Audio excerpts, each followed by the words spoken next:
اعوذ باللہ من الشیطان الرجیم بسم اللہ الرحمن الرحیم۔ آج ہمارا درس ہے تصنیف پر۔ کس پر؟ تصنیف۔ کل جس کے بارے میں نے بتایا تھا کہ افراد کو، کسی گروہ کو ایک خاص گروپ میں رکھنا کیا کہلاتا ہے؟ تصنیف کہلاتا ہے۔ ایک خاص اساس، کسی خاص بنیاد پر، افراد کا تمیز پر۔ چلیے تو عبارت کو پڑھیے مولانا مہدی حسین صاحب۔ بسم اللہ الرحمن الرحیم۔ تصنیف کی تعریف پڑھیے پہلے۔ تصنیف ہوا وضع الافراد، وضع نہیں بیٹا، وضع الافراد، وضع الافراد فی المجموعات متمیزۃ علی الاساس خاص۔ کیا ہوا وضع الافراد فی مجموعات متمیزۃ علی الاساس، علل نہیں ہے بیٹا، دیکھیے علی اساس خاص، علی اساس خاص، علی اساس خاص، یعنی خاص بنیاد پر۔ شرح کہہ رہے ہیں ہوا وضع الافراد، افراد کا رکھنا، ٹھیک ہے، فی مجموعات متمیزہ، ٹھیک ہے، ممیز گروہ میں، مجموعے میں، علی اساس خاص، کسی خاص بنیاد پر، افراد کو رکھنا ہاں۔ پر ایک خاص شرح اساس۔ تعریف۔ شرح التعریف میں دیکھیے اذا قمنا بتنظیم مکتبۃ المدرسۃ، مکتبۃ المدرسۃ، مکتبۃ اذا قمنا بتنظیم مکتبۃ مکتبہ جانتے ہیں کس کو کہتے ہیں؟ یعنی لائبریری۔ اذا قمنا، جب ہم نے قیام کیا یعنی انجام دیا، یہاں کیا معنی ہوگا؟ انجام دیا۔ بتنظیم مکتبۃ المدرسہ، مدرسے کی لائبریری کو منظم کرنے کا، جب ہم نے مدرسے کی لائبریری کو منظم کرنے کا کام انجام دیا۔ فجعلنا مجلدات الکتب، مجلدات الکتب، مجلدات الکتب، ہاں، مجلدات کا اعراب کیا ہوگا؟ مفعول به، ہاں، علامت نصب الف۔ کیا ہے یار، کیسے آدمی ہے تو؟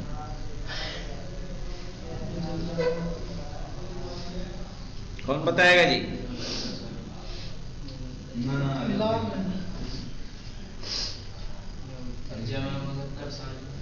کسرہ ہے، کسرہ۔ مجلدات کہیں گے مفعول به منصوب بالکسرہ، اس لیے کہ کیا ہے؟ جمع مؤنث سالم۔ جمع مؤنث سالم۔ مجموعات متمیزۃ علی ضوء موضوعاتها، علی ضوء موضوعاتها، ٹھیک ہے۔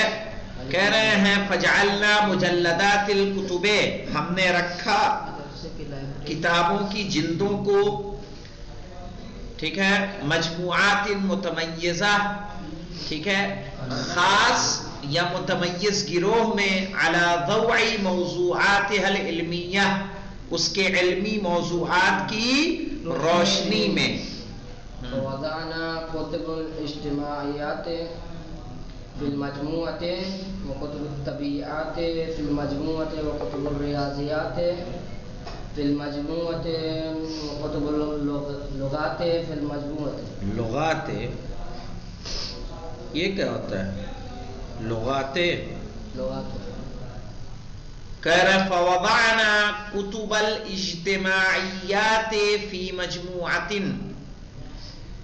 فوضعنا، ہم نے رکھا، کتب الاجتماعیات، اجتماعیات یعنی سماجیات کی کتابوں کو، فی مجموعۃ، ایک مجموعے میں، وکتب الطبیعیات، اور طبیعیات کی کتب کو، فی مجموعۃ، ایک مجموعے میں، وَكُتُبِ الرِّيَاضِيَّاتِ فِي مَجْمُوعَةٍ، اور ریاضیات یعنی میتھ کی کتابوں کو ایک مجموعے میں، وَكُتُبِ اللُّغَاتِ فِي مَجْمُوعَةٍ، اور لغت کی کتابوں کو ایک مجموعے میں۔ کیسے اپنی لائبریری میں ڈکشنری ایک میں رکھی ہوئی ہے کہ نہیں رکھی ہوئی ہے؟ اردو کی ایک میں ہے، عربی کی ایک میں ہے، تاریخ کی ایک میں ہے۔ فَإِنَّنَا نَكُونُ قَدْ صَنَّفْنَا الْمَكْتَبَةَ، تو جب ہم نے کتابوں کو اس طرح سے رکھا الگ الگ مجموعے میں، فَإِنَّنَا، اس طرح سے بے شک ہم نے، نَكُونُ قَدْ صَنَّفْنَا، کہ ہم نے کر لیا، تصنیف کر لی، تصنیف کر لی، اس طریقے سے المکتبۃ، لائبریری کو، لائبریری کی، وَهَكَذَا حِينَمَا يَقُومُ عَالِمُ الْحَيْوَانِ، اور اسی طرح سے جب عالم حیوان قیام کرتا ہے یا انجام دیتا ہے بتفریق الطیور، ٹھیک ہے، پرندوں کی تفریق کو، پرندوں کی کو الگ کرنے میں، الی مجموعتین، ٹھیک ہے، دو مجموعے میں۔ وہ دو مجموعے، دو گروہ کون سے ہیں؟ کا ایک گروہ ہے الطیور القدیمہ، قدیم یعنی پرانے، پرانے پرندے، پرانے پرندے، اور دوسری کیا ہے؟ نئے پرندے، والطیور الحدیثہ، ٹھیک ہے، اور حدیث، حدیث جانتے ہیں جدید، نئے، اور نئے پرندے۔ نئے پرندے،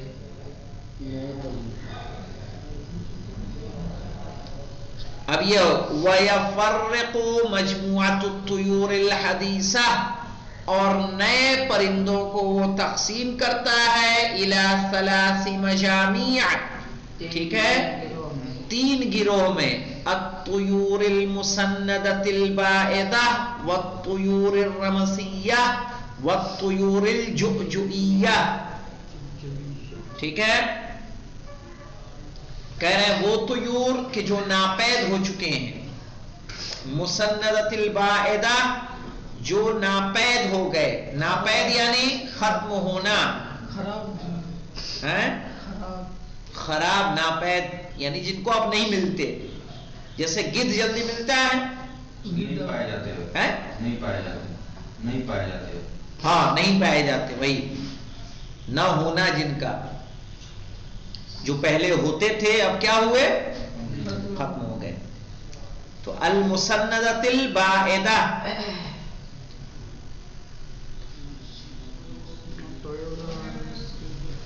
والطیور الرمسیہ،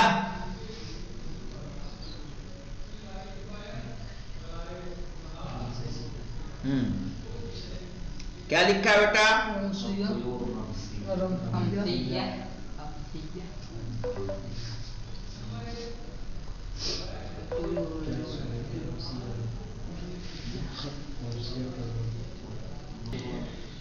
تو دیکھیں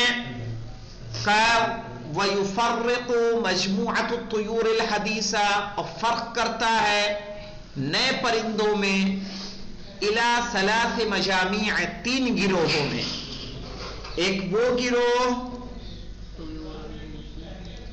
وہ گروہ کہ جو الطیور المسنہ البائدہ، دوسرا والطیور الرمسیہ والطیور الجؤجؤیہ، ٹھیک ہے، یہ تین گروہ بنا دیے کس کے؟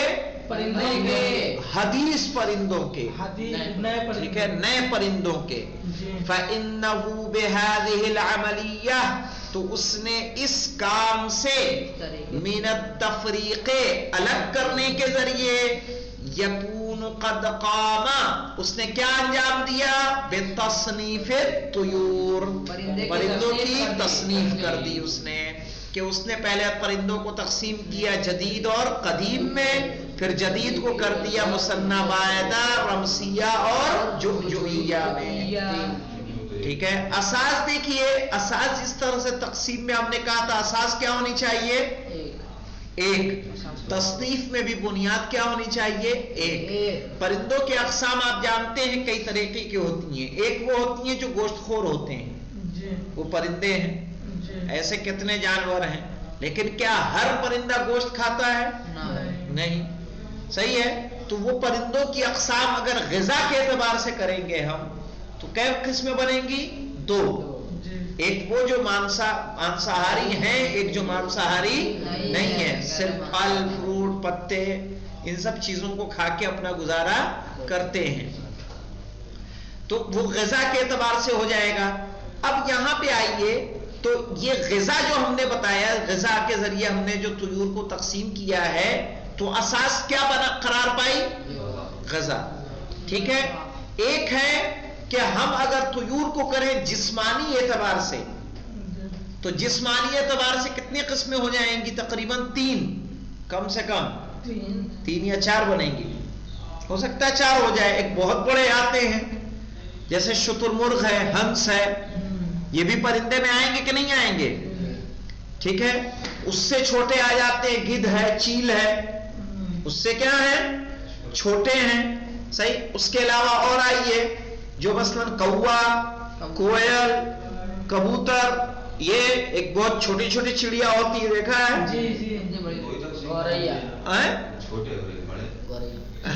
نہیں. تو ایک بہت بڑے، ایک بہت چھوٹے، ایک تو بہت ہی چھوٹے ہوتے ہیں. ان کی مشینری اللہ کیسے فٹ کرتا ہے وہی جانتا ہے.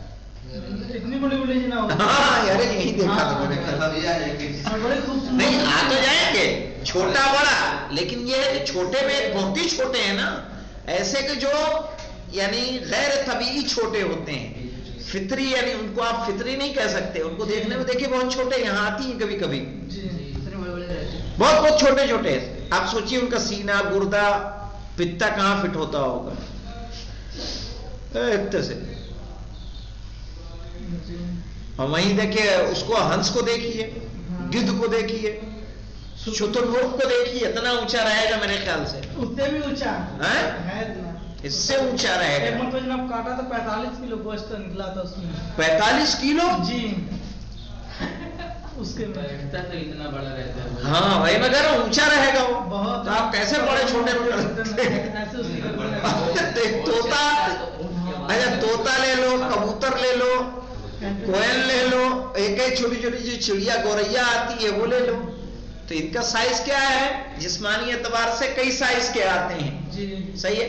تو کہا جسمانی، تو اگر ان کا سائز لیں گے تو ہمیں اساس کیا کرنی ہے؟ ایک، یا تو غذا یا ان کا جسمانی حیثیت یا کچھ اور اگر معیار ہم بنائیں، کلر کے اعتبار سے لے لیں. کلر تو بہت زیادہ ہو جائے گا. بہت ہوگا. کہہ رہے وَلَا يَخْتَلِفُ التَّصْنِيفُ عَنِ التَّقْسِيمِ. تصنیف تقسیم سے مختلف نہیں ہے. فی وجوب قیامہ علی اساس موحد. ٹھیک ہے کہ اس کو انجام دیا جائے ایک اساس پر، موحد و معین. ٹھیک ہے. ایک ہو اور معین ہو. لنفس الاسباب التي ذکرت هناک. انہی اسباب کے سبب جو وہاں ذکر ہو چکے ہیں. آئی سمجھ میں؟ تو کہا جس طرح سے تقسیم کے لیے ایک اساس کا ہونا ضروری ہے، تصنیف کے لیے بھی ایک اساس کا ہونا ضروری ہے. جیسے لائبریری کی کتابوں کو ہم نے تصنیف کی تو یا تو تصنیف کریں گے اس کو علمی اعتبار سے، اس کے موضوع کے اعتبار سے، یا اس کے صفات خارجی کے اعتبار سے کہ موٹی موٹی ایک طرف، پتلی پتلی ایک طرف. صحیح ہے. یا جدید اور قدیم کے اعتبار سے کہ نئی کتابیں اس الماری میں، پرانی کتابیں اس الماری میں، دادا والی اس میں، پردادا والی اس میں رہے. ابا والی اس میں، نانی والی اس میں. ٹھیک ہے. تو انشاءاللہ تو یہ تصنیف ہے. اب اس کے بعد اس کی تقسیم آئے گی جو انشاءاللہ کل لیں گے. اور کل جو وہ دو تین ہمارے پاس یہ جو الفاظ ہیں کہ جو غیر واضح ہیں، انشاءاللہ اسے بھی کل واضح کیا جائے گا. والحمدللہ رب العالمین.